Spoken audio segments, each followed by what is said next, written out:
오늘 이 시간에는 부동산학 개론에서 현금 수지 분석과 현금 지분 복귀액에 대한 계산 문제를 풀도록 하겠습니다. 자, 시험에 투자론에서 계산 문제 빈도가 높죠. 자, 반드시 같은 문제를 반복해서 계속 숙달을 해야 정형화된 문제가 나올 때는 맞출 수가 있습니다. 응용화된 문제는 굳이 풀지 않아도 중개사 시험에 합격하는데 크게 지장이 없습니다. 자, 정형화된 문제를 반드시 숙달해야 되니까 기계적으로 같은 문제를 반복해서 푸는 게 핵심입니다. 자, 투자론에서 가장 기본적인 계산 문제, 현금 수지 분석 플로우를 반드시 정확하게 기억하셔야 됩니다. 자, 현금 수지 분석과 자본 지분 복귀액 분석이 있습니다. 자, 영업의 현금 수지 분석은 반드시 예상 임대료의 단위 임대 개수, 방 개수를 곱하면 가능 총소득이 나옵니다. 예상 임대료 곱하기 임대 단위 개수를 곱하면 가능 총소득이 나온다. 가능 총소득에서 뭘 뺍니까? 공실과 불량부채를 빼고 그 다음에 기타 소득을 더합니다. 기타 소득은 영업 외적 소득이라고 그럽니다. 영업 외의 소득,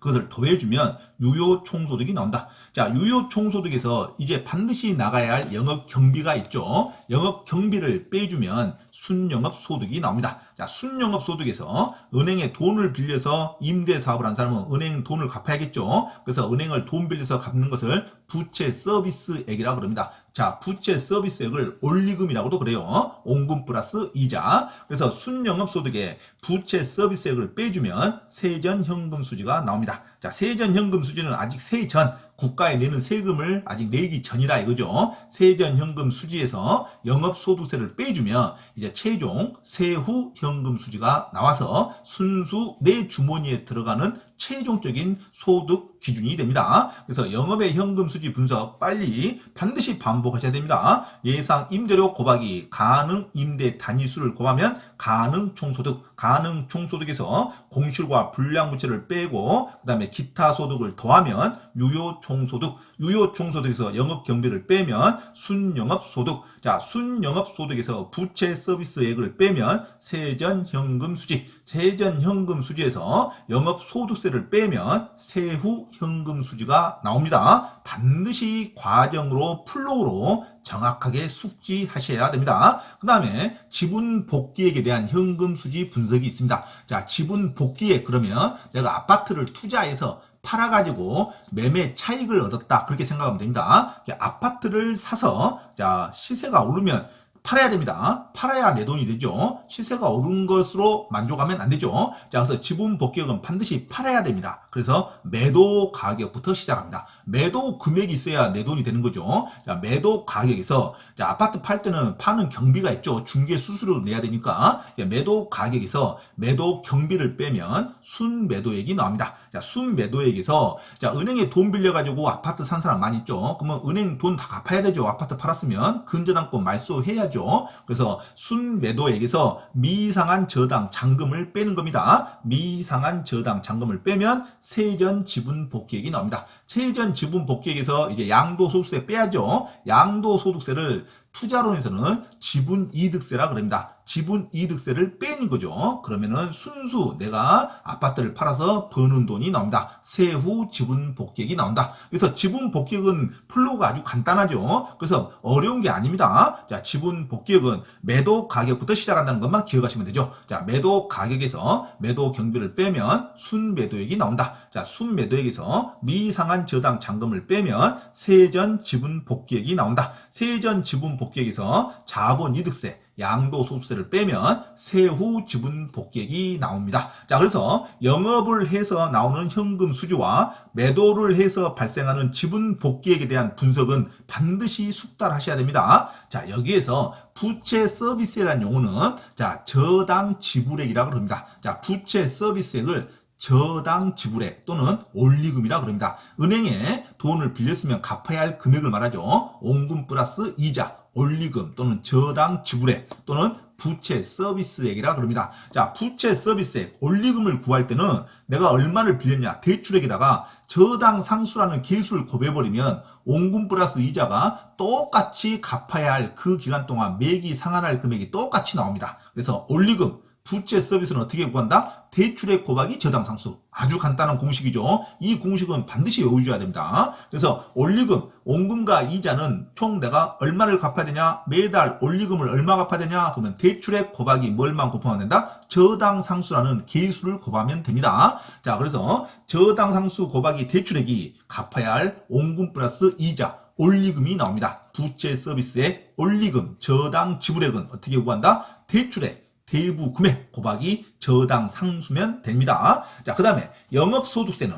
자, 내가 종합소득세라 이거죠. 소득이 있으면 반드시 과세가 있습니다. 영업소득세는 어떻게 구하냐? 그러면 반드시 순영업소득이 기준입니다. 순영업소득. 그래서 영업소득세는 세전현금 수지에서 영업소득세를 빼는데, 자, 영업소득세는 세전현금 수지를 기준으로 하는 것보다 가장 일반적인 게 뭘 기준으로 한다? 위에 있는 순영업소득을 기준으로 합니다. 그래서 영업소득세 구하라 할 때는 순영업소득을 먼저 기준을 잡아야 돼요. 순영업소득에다가 대체 충당금이 있으면 무조건 그건 더해줍니다. 우리가 나중에 충당금이죠. 그래서 적립금입니다. 적립금은 그 금액을 더해주는 거죠. 그래서 순영업소득에 대체 충당금을 더하고 그 금액에 반드시 원금을 빼는 게 아니라 이자만 뺍니다. 은행에 갚아야 할 이자만 빼고, 그 다음에 건물일 때는 감가 상각비를 빼줍니다. 그래서 그 나오는 금액에다가 세율을 곱하면 영업소득세가 나옵니다. 자, 다시 한번 영업소득세는 어떻게 구한다? 기준인 뭐다? 순영업소득입니다. 순영업소득에 당연히 대체 충당금을 더해주고, 순영업소득에 뭘 뺀다? 이자만 뺍니다. 금융 이자만 뺀다. 원금을 같이 빼면 안 돼요. 이자만 뺀다는 거. 그리고 감가상각비도 빼주고 나오는 그 금액에 뭘만 곱한다? 소득 세율을 곱합니다. 그러면 영업소득세가 나옵니다.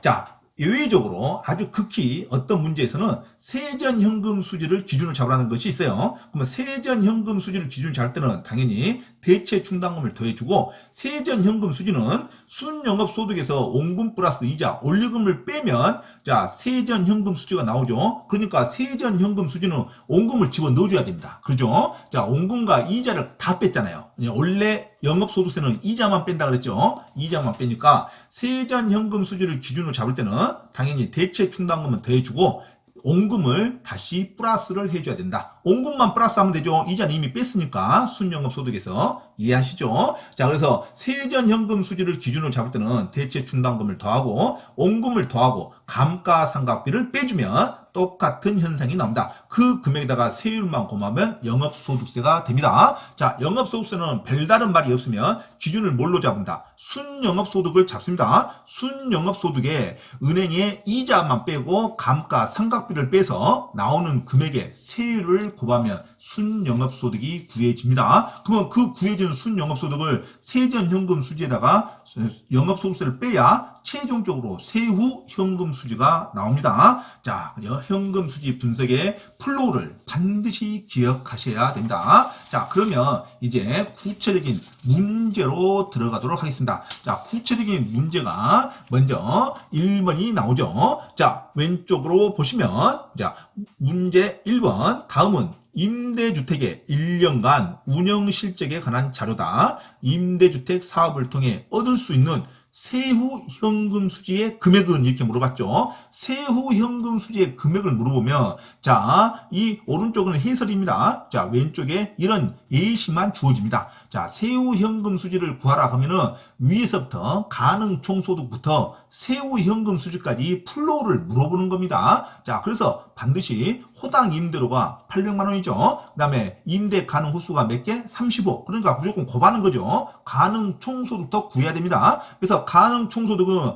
800 곱하기 30 하면 2억 4천이 나옵니다. 자, 2억 4천에서 뭘 뺀다고 했어요? 공실과 불량부채를 빼고 기타 소득을 집어넣어주죠. 그래서 가능 총소득이 2억 4천 나오면 공실이 10%랍니다. 이 10%를 차감하는 거죠. 그러면은 90%가 유효 총소득일 거 아닙니까? 자, 그래서 가능 총소득에 공실이 10%다 그러면 10%를 구해서 또 빼지 말고 공실이 10%니까 나머지 90%는 유효 총소득일 거 아닙니까? 공실을 빼고 나머지가 유효 총소득이니까. 그래서 공실률 10%니까 자 2,400에 10%가 240만 원이죠. 아니 2억 4천에 자 10%는 2,400만 원이죠. 2,400만 원을 빼주면 유효 총소득이 2억 1,600만 원이 나옵니다. 자 그래서 공실을 굳이 안 구해도 자, 가능 총소득 2억 4천에 90%를 그냥 곱해버리면 유효 총소득 2억 1,600이 나옵니다. 90%가 유효 총소득이니까 자 이해하셨죠? 자 비율로 나오면 그냥 나머지 공실 10%를 구하지 말고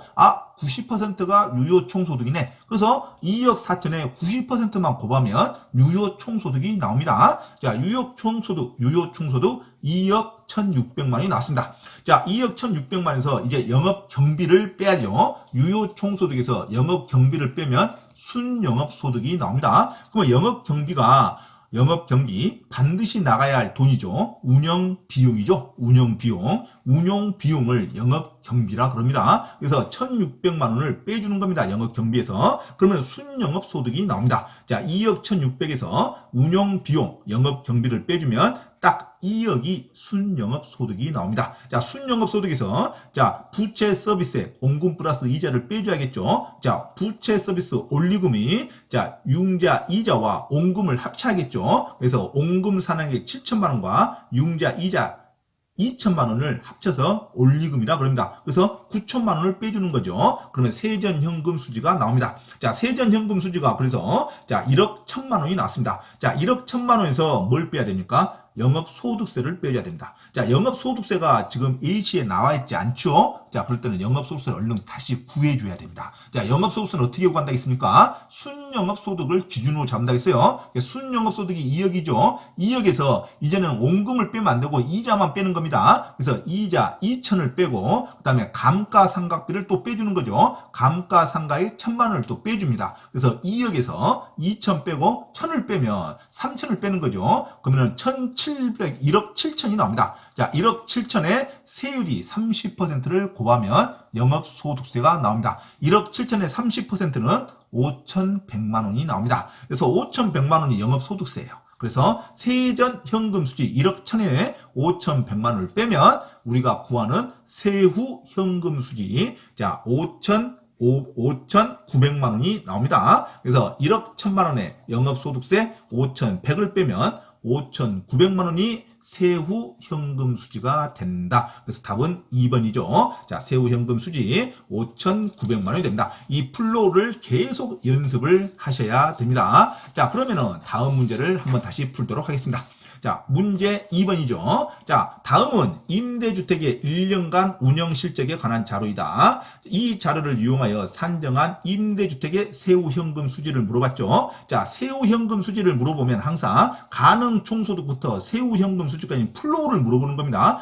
빨리 숙달해서 푸는 연습을 계속 하셔야 됩니다. 자, A씨가 가능 총소득이 나왔으면 당연히 가능 총소득 자, 8천 만 원을 제외해버리고 단위를 통일화시킵니다. 자, 가능 총소득이 8천이죠. 가능 총소득이 8천에서 공실이 그대로 떴죠. 그러면 1,000을 빼줍니다. 가능 총소득에서 공실을 빼주면 유효 총소득이 나오죠. 기타 소득이 없으면 안 더하지 않아도 돼요. A시 안에서만 활용하면 됩니다. 그래서 가능 총소득 8천에서 공실이 1,000이 나왔으니까 공실 1,000을 빼면 유효 총소득 7천이 나옵니다. 자, 유효 총소득 7천이 나왔는데 반드시 나가는 영업 경비가 눈에 보이죠? 영업 경비가 얼마입니까? 3천입니다. 3천을 빼주면 순영업소득 4천이 나옵니다. 자, 순영업소득 4천에서 이제 뭘 뺍니까? 부채 서비스. 원금과 이자를 빼야겠죠. 자, 부채에서 원금과 이자 자 찾아야 되죠. 올리금 상환액이 나오죠 눈에. 자, 올리금 상환액이 올리금이 원금 플러스 이자가 합쳐진 거죠. 그래서 자 순영업소득 4천에서 올리금 상환액 부채 서비스 500을 빼면 세전현금 수지가 나옵니다. 자, 세전현금 수지가 3,500이 나왔어요. 자, 3,500에서 이제 영업소득세를 빼면 되죠. 자, 영업소득세가 A시에 주어져 있습니다. 그러니까 아주 쉬운 문제죠. 그래서 별도로 구하지 않아도 영업소득세가 나왔으니까 500을 빼주면 됩니다. 3,500에서 500을 빼면 세후 현금 수지 3,000이 나옵니다. 됐죠? 그래서 영업소득세 500만 원을 구하는 거지. 양도소득세는 이거는 의미가 없는 숫자죠. 그래서 A시에 있는 항목을 전부 활용하는 게 아니에요. 활용하지 않을 것도 있으니까 반드시 구별하셔야 됩니다. 자, 세후현금 수지 구할 때는 양도소득세는 눈에 들어오면 안 됩니다. 영업소득세가 눈에 들어와야지. 영업소득세를 빼줘야지.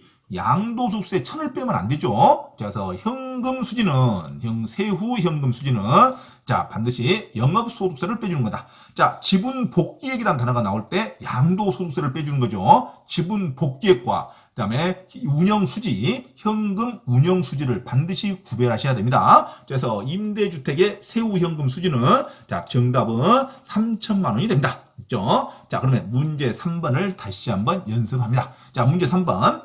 어느 회사의 1년 동안의 운영수지다. 세후 현금 수지를 물어봤죠. 자, 세후 현금 수지 하면은 가능 총소득에서, 자, 세후 현금 수지까지 플로우를 반드시 외우셔야 됩니다. 자, 그래서 1년 동안 운영수지, 세후 현금 수지 하면 A씨가 가능 총소득이 4,800이 눈에 들어오죠. 그럼 4,800에서 공실이 가능 총소득의 5%가 공실이랍니다. 그러면 가능 총소득의 95%가 유효 총소득이겠네요. 그래서 반드시 5%를 안 구하고 유효 총소득이 95%만 구하면 되겠죠. 그래서 가능 총소득 4,800에 자 95%가 곱해버리면 유효 총소득 4,560이 나옵니다. 그래서 공실을 굳이 240을 구할 필요가 없어요. 자, 가능 총소득 5%가 공실이면 95%를 곱하면 유효 총소득이 나오죠. 그래서 가능 총소득 4,800에 95%를 더하면 곱하면 자, 유효 총소득 4,560이 나옵니다. 자, 4,560에서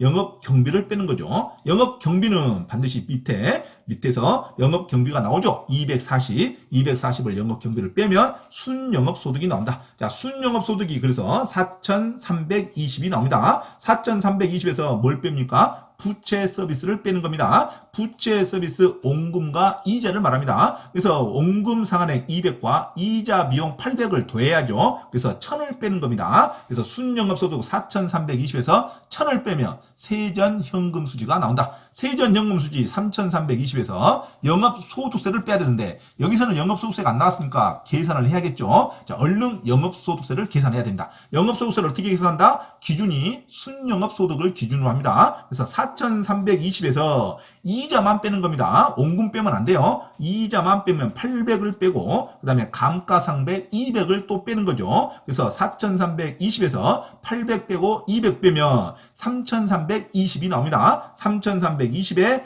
20% 영업소득세율 20%를 곱하면 664가 나옵니다. 자, 그래서 영업소득세 664를 얼른 세전현금 수지에서 빼면 되겠죠. 세전현금 수지 3,320에서 664를 빼면 세후현금 수지 2,656만 원이 나옵니다. 자, 이렇게 세후현금 수지 구하는 방법 반드시 숙달을 하시면 되겠습니다. 자, 현금, 영업에 대한 임대 영업에 대한 현금 수지 분석을 구하는 방법을 했습니다. 조금 쉬었다가 지분 복귀 구하는 계산까지 하도록 하겠습니다.